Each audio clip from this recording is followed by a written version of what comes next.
So let X be a scheme.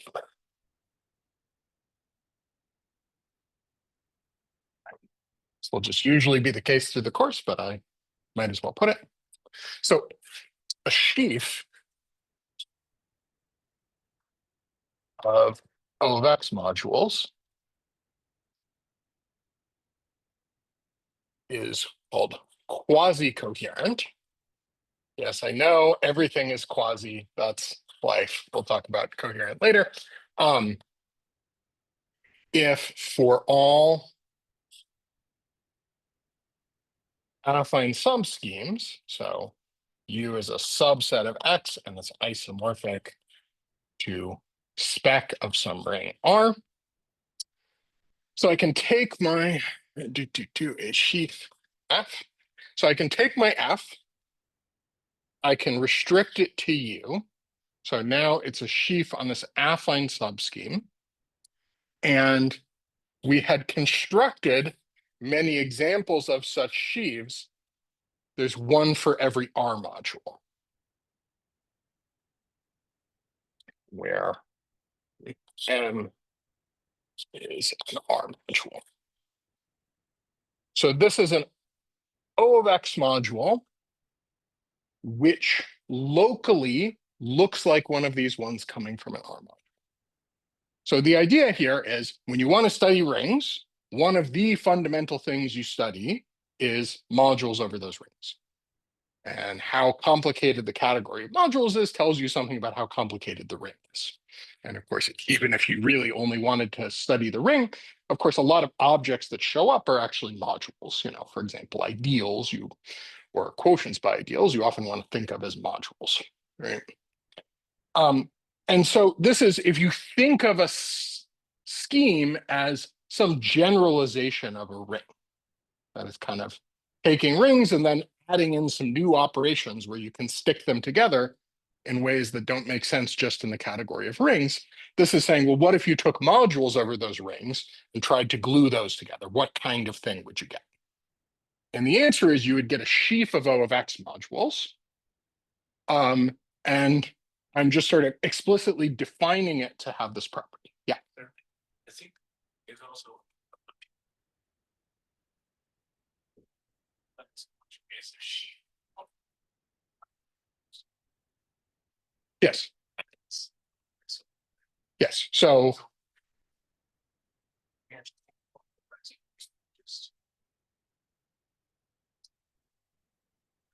yeah, I mean, yeah. But I mean, the point is,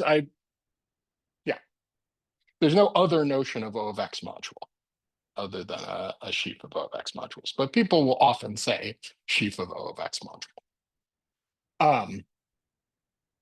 Well, and I want to emphasize that this is sort of a sheafy kind of object, and we're defining it sort of using a local property, right? So this is sort of a strange kind of local property that there exists a module where this happens. Let me know. We must have that M is equal to my sheaf applied to U. So there's no possible issue where you have like different modules showing up here. The only possibility is the sections on this open set. The question is just, is it true that when I take an affine open, F is this sort of sheafification of its sections on the affine?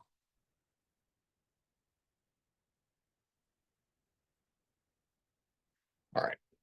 Theorem, since it's quite annoying to check this for every affine open, if there exists an open cover by affines such that this condition holds on the open subsets of the cover, then F is quasi-coherent.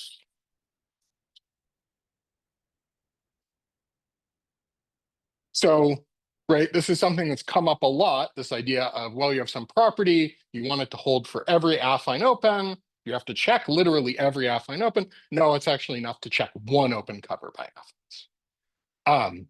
In particular, right, it's not obvious from this definition that M-twiddle itself is quasi-coherent, right? You could somehow imagine there was some weird module over in algebra where I constructed this M-twiddle and there's some other weird open affine inside spec of R such that when I restrict to that, I don't get something of this form.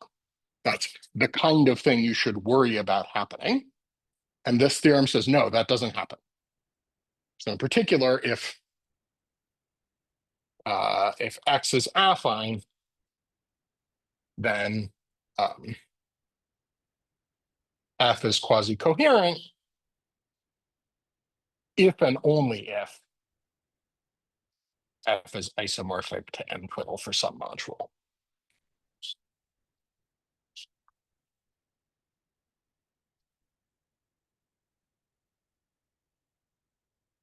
All right. And the proof,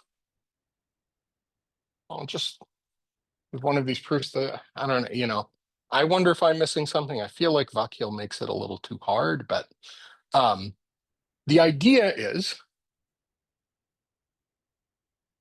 by affine communication,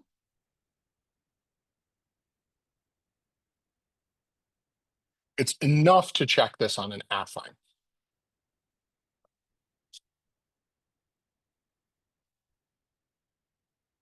Assume that X is equal to spec of R, and each of my UIs is a distinguished open. Okay, so sort of the point of the affine communication lemma is if I have some property where it kind of glues together on open covers of this form, then it glues together on all possible open covers. Right? The point of the affine communication lemma is to kind of take open covers and break them down into pieces that look like this. Okay. So what I'm saying here, So are we actually proving the corollary first and then the use? that is one way you could say it, yes. That the point of affine communication, I mean, it's a little bit stronger, right? Because I'm not just assuming that X is affine, I'm assuming that my open cover has a particularly nice form. So that's sort of an extra assumption that isn't covered in the corollary. But yeah, the point of the affine communication lemma is exactly to reduce these kind of questions to only thinking about the affine case and only thinking about having an open cover of this form. Right? I mean, sort of, it's not quite phrased this way, the way it's written in the book, but the affine communication lemma is exactly about sort of ring properties that go from an open cover to global in this case. Okay, so what do I have to check? I need to check that if F is quasi-coherent, and just to make my life easier, I'm going to write QC on X, then its restriction is quasi-coherent on UI. And yes, that's true. You can check if I take M-twiddle and I restrict that to DF.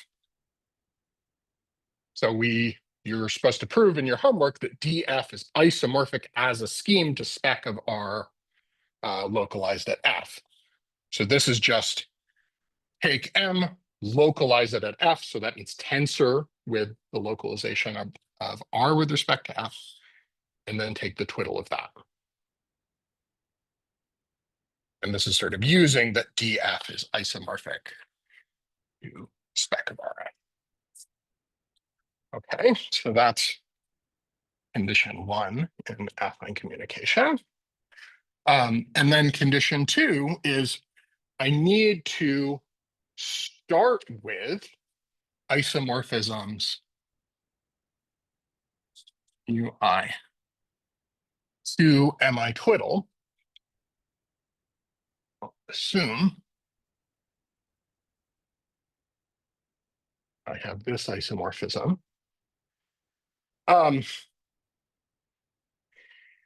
And I need to construct M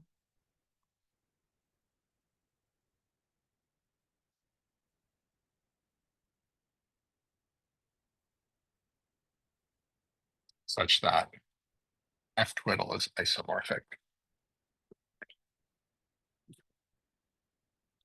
Okay, well, this is not hard. I already told you what M has to be. There's only one possibility. Oh, I'm sorry. There's no F twiddle, just F.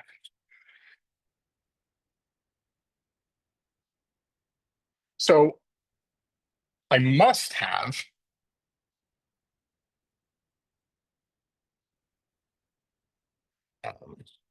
M is the sections of F and all of X. And then how would I find that from only knowing about the modules? The answer is, well, I have an open cover and I know how to compute sections using the sheaf property on the open cover, right?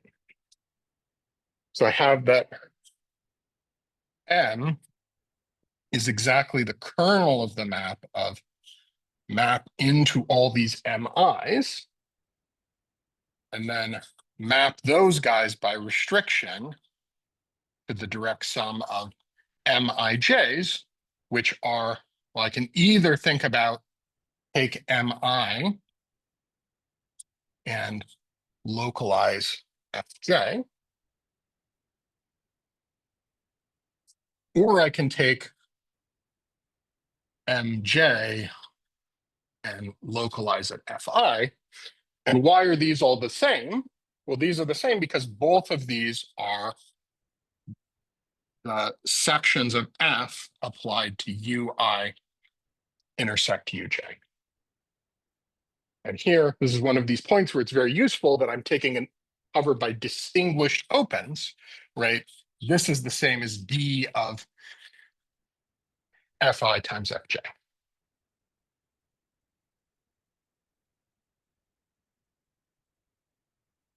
Okay, so the proof is basically you stare at this picture and then at some point you go, oh, okay, cool. So I'm not totally sure I know the best way to kind of get you over that hump. The part that made sense to me, which might sound slightly insane to you, is I can take these MIs and think of them as R modules, right? So when I write it this way, I'm thinking of MI as an R module, RF module. But of course, R maps to R of Fi. So I can think of it actually as an R module. And to avoid confusion, let me actually write res RF to R. So I'm restricting the module structure from RF to R. And really, that's what I should have put here, right? I should just take these guys. To be thinking of this as a sequence of R modules. But here I should really have the restriction from RF to R. Okay? And similarly here. And the sort of argument that made sense to me was basically, I could take these guys and I can construct the associated sheaves on X, right? X is still an affine scheme. For any R module, I can build these into a sheaf. So the reason I'm writing this twiddle here, this res R here, is this is not just MI twiddle. This means something different. MI twiddle is only on UI. This is on the whole scheme. But actually, if you think about it, this just means, oh, let's not call it J. This means I take the inclusion of ui and push forward mi twiddle by that. All right. And if you think a little bit, you can see that f is actually the kernel of this sequence of maps. So I'm using the exactness of applying this twiddle functor, which follows by the exactness of localizations.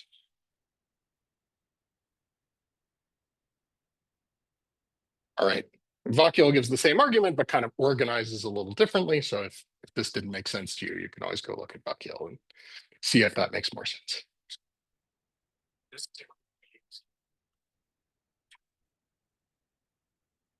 After I put the twiddles, this is a sequence in the category O of X sheaves, or O of X module sheaves, sheaves of O of X modules, which is the same thing as O of X modules. Right? By putting the twiddle here, I turn this into an O.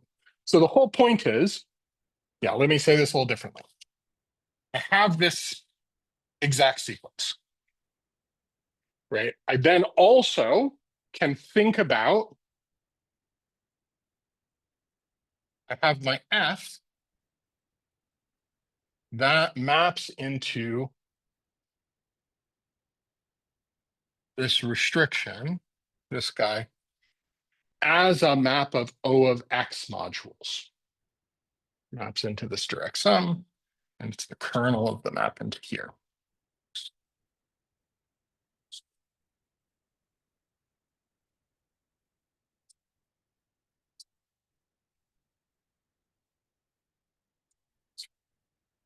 All right, so this is an exact sequence of O of X modules.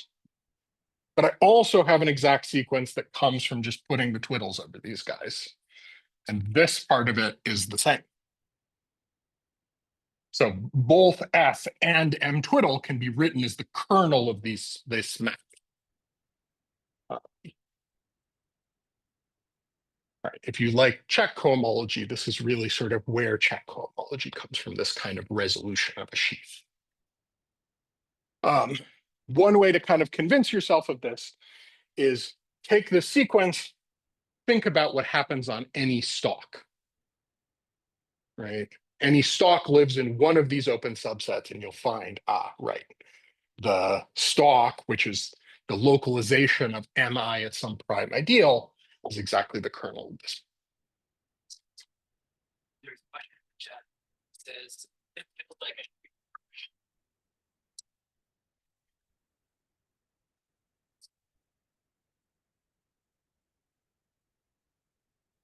Yeah, right. I mean, this is saying you can reconstruct a sheaf from open covers, right? If I have an open cover, I can take any sheaf and I can restrict it to the open subsets of the open cover and then push those forward, and I will get a map of sheaves. And so yes, I always have a diagram like this coming from an open cover, which the reconstruction of a ring by localizations is a special case of.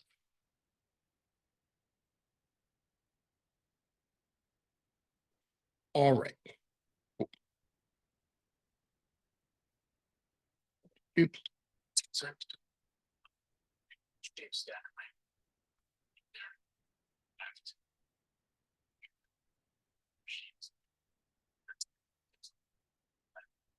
Mhm. Well, I mean, since I'm working on an affine scheme, taking sections of quasi-coherent sheaves is exact. So that's one thing. I mean, this will sort of come in a moment, right? Like on an affine scheme, right? This M twiddle has the property that on distinguished open subsets, it's a localization. So it's an exact functor. You will start getting sort of this non-exact section stuff only when you take sections over non-affine schemes. And we'll get there in a moment. All right. Cool. So important note.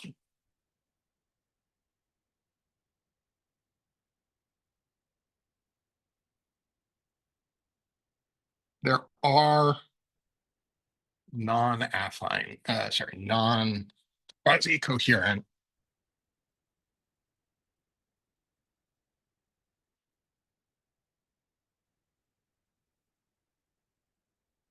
sheaves of O of X modules.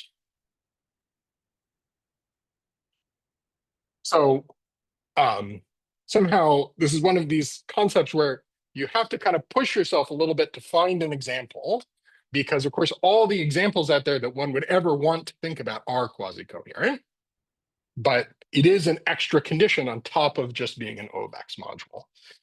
The kind of easy way to construct an example is that I can take some point P in X. I can take a O of X P module, M, and I can push that forward and get the skyscraper sheaf. I can get sky. I'm forgetting now like what my notation was, but the skyscraper sheaf at P of M. And this is an O of X module because just on any open set, I will get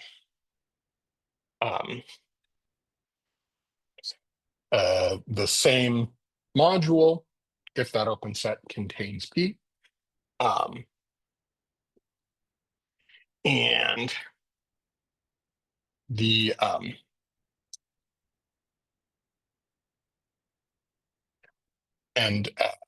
sort of on any open set, the sections on that set act by look at the stalk P and have it act on the module. And usually these are not quasi-coherent. There are examples where like P is the generic point, but usually they're not.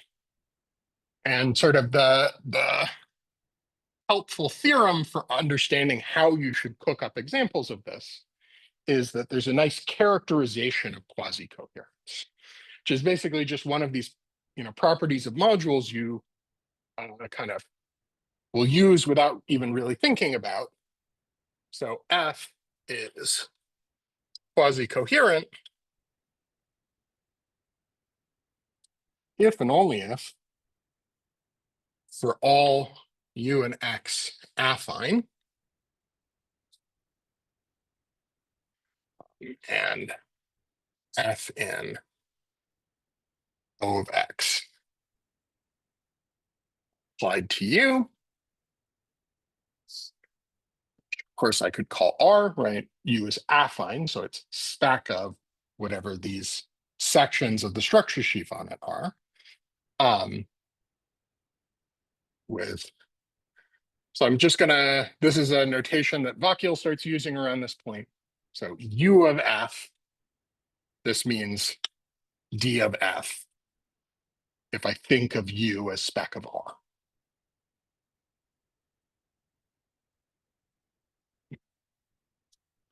So this is exactly the points such that F is not in the maximal ideal XP inside the local ring XP, right? So vanishing at a point means that you're in the maximal ideal of the local ring.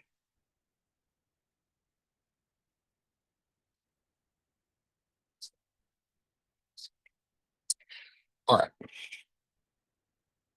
So this is all the hypotheses I need. So the thing I need to have if my sheaf is going to be quasi-coherent is that if I take the sections on U and localize them at F, that's the same as the sections on U of F by the obvious method. So the way to construct non-quasi-coherent sheaves is to look for some affine open and make this fail. Right. So for example, the problem in this case is if I take U containing P and then take F that vanishes at P, well, then F on U is just whatever my module M is. F of UF is 0. But there are lots of ones you can cook up where F vanishes at P, but it doesn't kill this module to invert it. Right, so a kind of classic example would be take spec of your favorite DVR. So I guess my favorite DVR is C of T localized at T. Right, I have the unique close point corresponding to the maximal ideal. I have the generic point corresponding to the zero ideal. If I take, let's say, a free module over this local ring and do the skyscraper sheaf at the closed point, so that means the stalk here is 0. But if I invert T, I don't kill this module, but the sections on U sub T are 0. This guy is U sub T and the whole thing is U.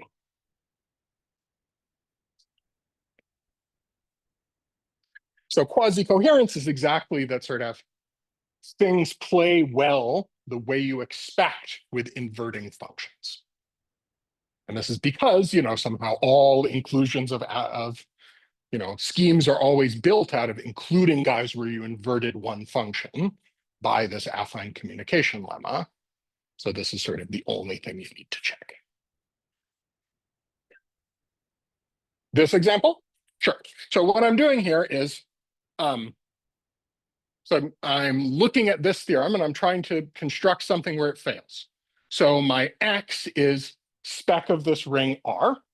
So what do I need for the lemma? I need to choose an F in here. And my F is going to be T. And the property T has is it vanishes at this point. It's in the maximal ideal. So if I look at U sub T, I throw out the points where T vanishes. So I throw out this point and I just get this generic point. And if I had a quasi-coherent sheaf, so the quasi-coherent guy is going to be, I have R here, and then its fraction field RT here. And that's forced on me by this lemma, that when I invert T, I get this open set, and I have to put here R with T inverted. So it's a perfectly good sheaf of O of X modules to put 0 here instead, but that's not a quasi-coherent sheaf.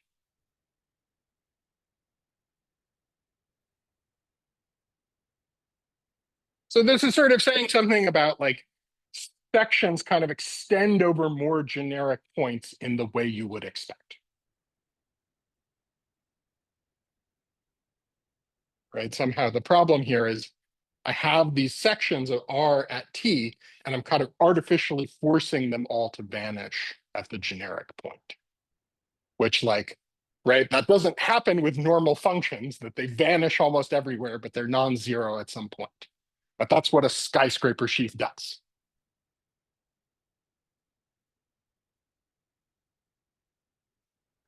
All right, cool.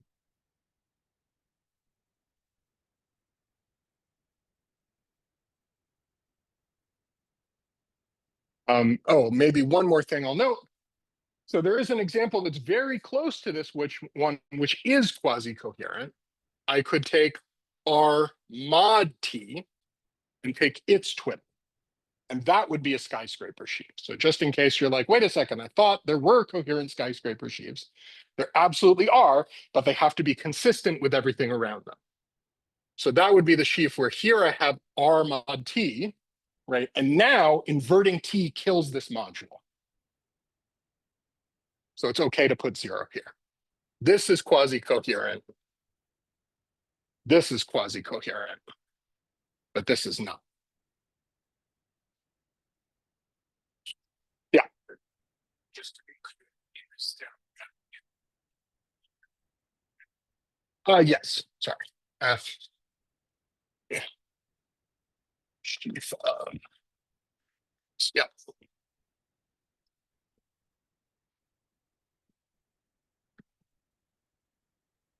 Yeah, right. Unless something already has an O of X module structure, it doesn't make any sense to ask whether it's coherent or not. Right? That's a property of the O of X module structure.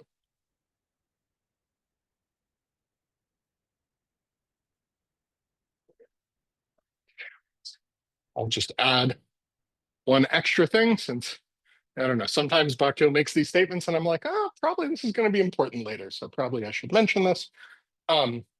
More generally,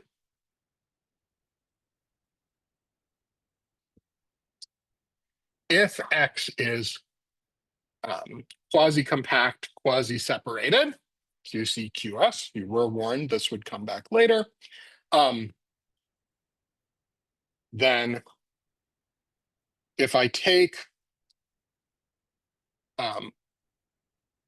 F on X and I localize that at F, that's the same as taking F and taking its sections on the localization over.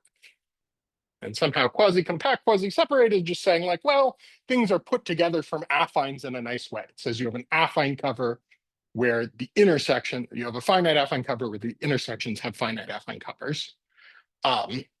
And so that's exactly the situation where you're kind of able to carry this theorem over to here. Yes, sorry.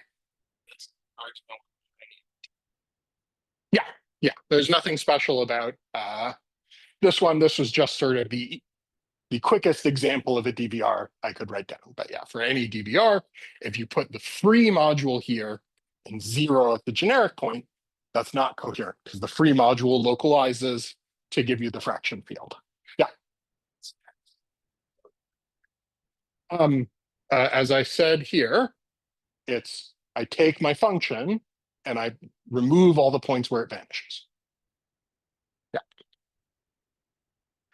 And I should just mention here, I don't know where Vakil actually said this because he seems to just start using this notation without actually defining it. But we have to discuss this at some point. There are two competing notations for sections. So the one we've been using throughout the course is I have a sheaf F and I write F of U for sections on U. There's a probably more common, but like weirder and just there for historical reasons notation, which is I take gamma U semicolon F.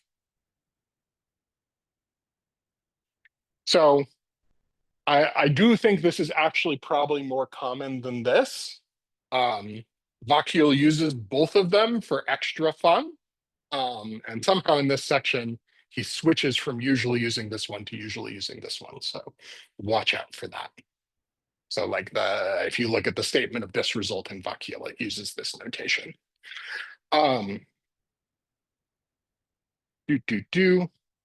I mean, I think this originally came from the idea of thinking about like a vector bundle as a geometric space and thinking about the actual sections of it. And then people were like, well, that's dumb. Why is that gamma there? Like, this is just a functor. You apply the functor to the thing and started using this notation. But this one kind of had too much historical weight behind it. And we couldn't get rid of it, which, this is sort of one of these terrible cycles in math where people decide that some bit of notation is dumb and introduce a new version of it, but it just means you have like more versions of the notation running around. The one that sort of causes the most trouble for me is, someone somewhere way back in the past wrote f of x. Probably some of you have heard me rant about this before, which is very dumb because you read from left to right. And there are a huge number of problems that come from the fact that if you are drawing this, then you would write f and g. And then when you write the composition, you write g, f. And particularly, this comes down to like when you're thinking about rings, do you want to use left modules or right modules? Most people use left modules. People periodically say, that's stupid. We read from left to right. Obviously, you should use right modules. But it's not been able to really dislodge the left module because people write f of x. All right, anyways, sorry. That's one of my pet peeves. Are there any questions? Okay, so we'll just keep going through some basic facts about quasi-coherent sheaves. Another really important one is that quasi-coherent sheaves form an abelian category. So quasi-coherent sheaves, I'm telling you a category. So I should tell you the objects are quasi-coherent sheaves. The morphisms are O of X module sheaf morphisms.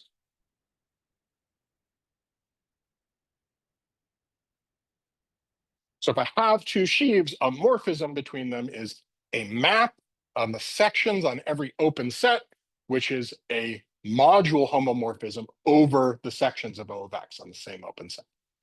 Right? So I'm taking O of X U homomorphisms from F of U to G of U. And of course, everything has to be consistent with restriction maps.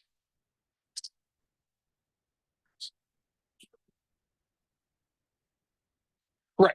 So well, I haven't finished my sentence. So this is an abelian category. And I never defined abelian category, so it's a little bad of me to say this. The important thing is the kernel and the co-kernel of maps between coherent sheaves, quasi-coherent sheaves are quasi-coherent.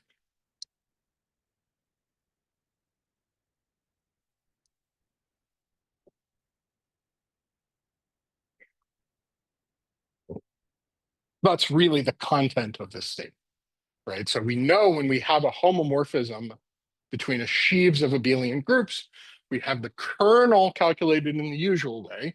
The co-kernel, remember, has this weird sheafification in it. And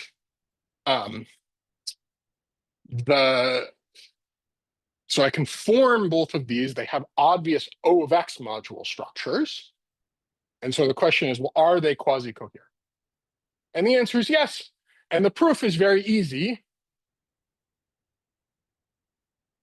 You restrict to an affine open and you say, oh, I have a homomorphism between these sheaves that come from sheafifying modules. Oh, that just comes from module homomorphism. And so the kernel and co-kernel of maps of sheaves, when restricted to these open subsets, just become the sheafification of the usual kernels.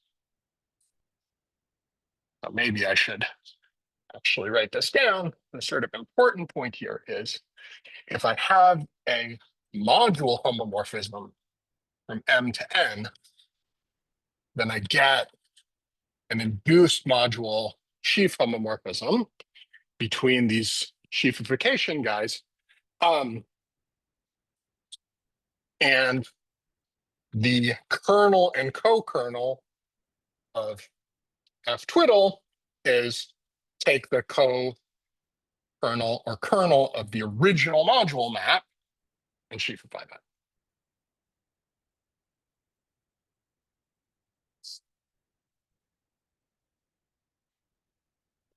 All right, and this issue about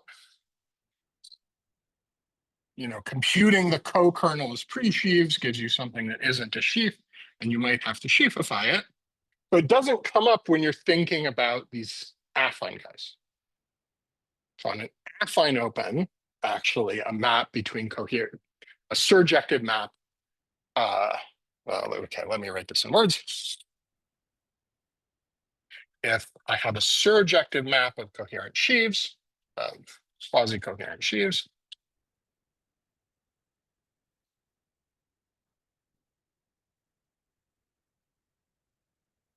if U is affine, then the map from F of U to G of U is surjective.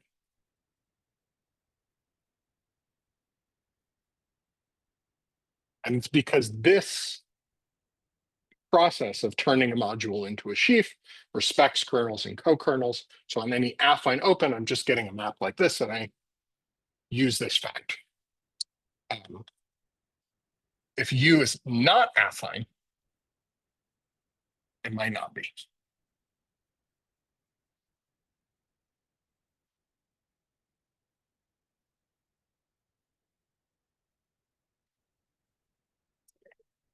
All right, and let's see, what do I have time for? Okay, I think I have just enough time to do an example. So, okay, we haven't talked about any non-trivial examples of quasi-coherent sheaves. That's kind of bad. So let me talk about one interesting example on a non-affine scheme, which is I can take P1 of K, and there's a sheaf on here of vector fields. So let me just call this V, sheaf of vector fields. And you might say, wait a second. What the hell does that mean? You haven't defined a vector field over K, an arbitrary commutative ring. So what this means is I think of this guy as the union of spec of K of X union spec of K of Y, where Y is equal to X inverse. So what do I need to do to tell you a coherent sheaf on this guy? I need to tell you a module over K of X. I need to tell you a module over K of Y. And then I need to tell you the isomorphism between them on the open set where Y is the inverse of X. And so both X and Y are not zero. So if I look at spec of K of X, I know what the vector fields on that. So V on this, let's call this U0 and this U1. So on U1, they're going to be, on U0, I'm going to take K of X, and then I'm going to multiply that by the formal symbol ddx.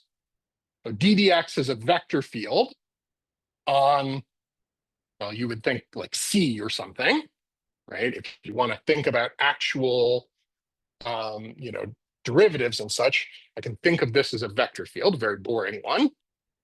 And then I could multiply that by any polynomial. So this is sort of the formal definition of a vector field on A. And similarly on U1, I take K of Y, ddy.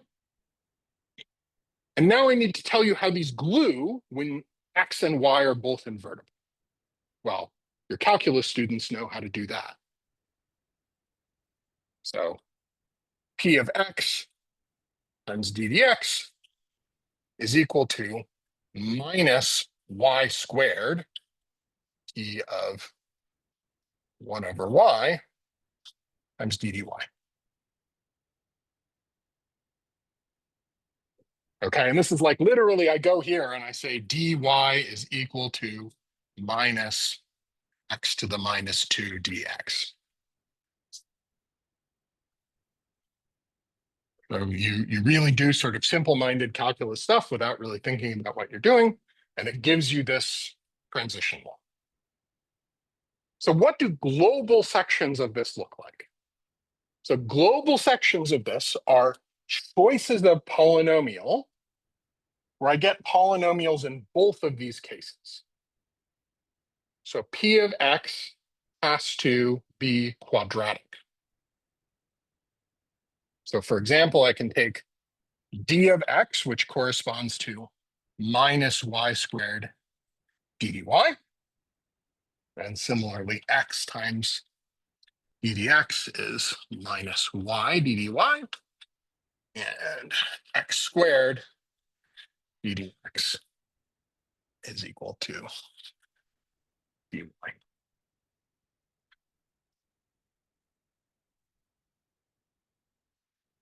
Okay, cool. What is this? This is a spanning set of the space of global sections, which is a free module of rank 3 over K.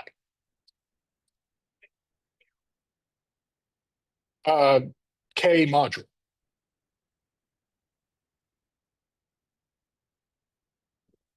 Right. What I'm telling you is that if I take this set V and take its sections on all of P1, I get the span of these guys.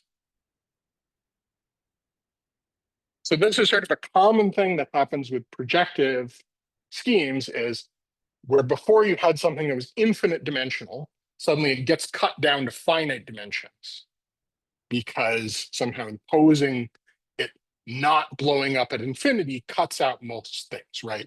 So why don't I have x cubed here? Because when I rewrite that in terms of y, I see that it blows up at infinity.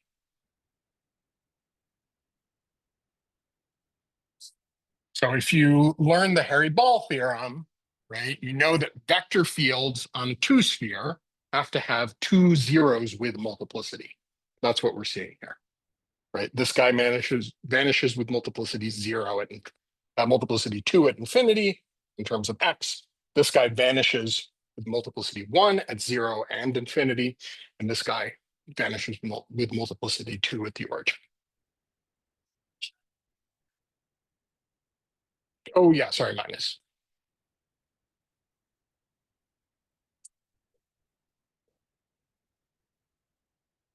All right, we have just enough time to talk about an interesting map of coherent sheaves. So I can take O of P1 plus O of P1, and I can map that to V.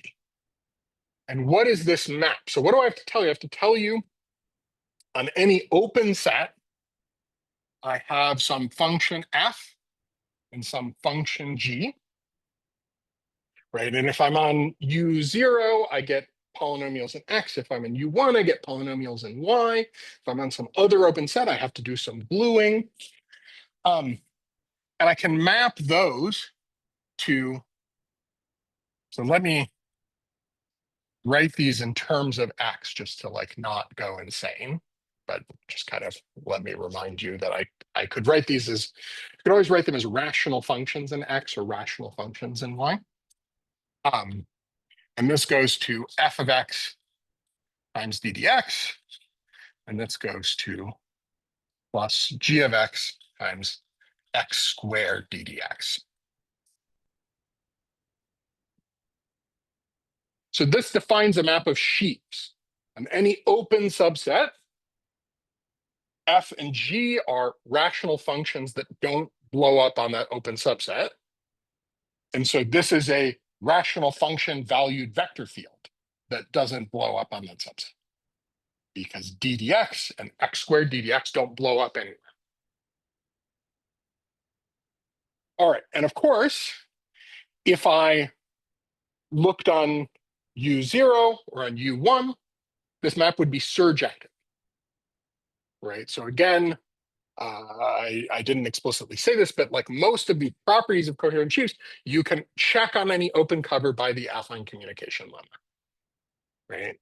So if I want to check that a map of coherent sheaves is surjective, it's enough to check on an affine open cover. Because that will imply that it's surjective on every stalk. But what happens if I take global sections? The only global section of functions, that would be a rational function that doesn't blow up anywhere. So that has to be constant. So if I take the sections on P1, I get just K plus K, right? And that maps to the sections of this vector field, and that's K plus K. So this map is not surjective.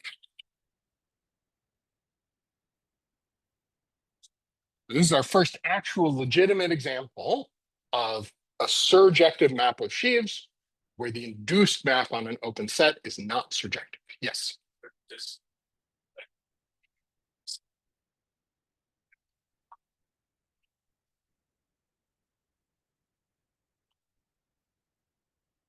Yeah. Right. I mean, I if you want to oversee. yeah. I mean, you know, if it makes you feel better, you can say over C. I mean, the fraction, the function field of P1K. Well, yeah, okay, then I would need to actually take the fraction field of K. So it's not sort of fundamentally different, but it might be a little simpler if we could imagine K as a field.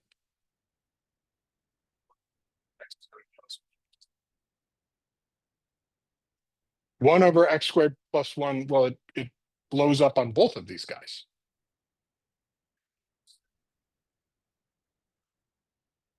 Well, it blows up at the maximal ideal x squared plus 1.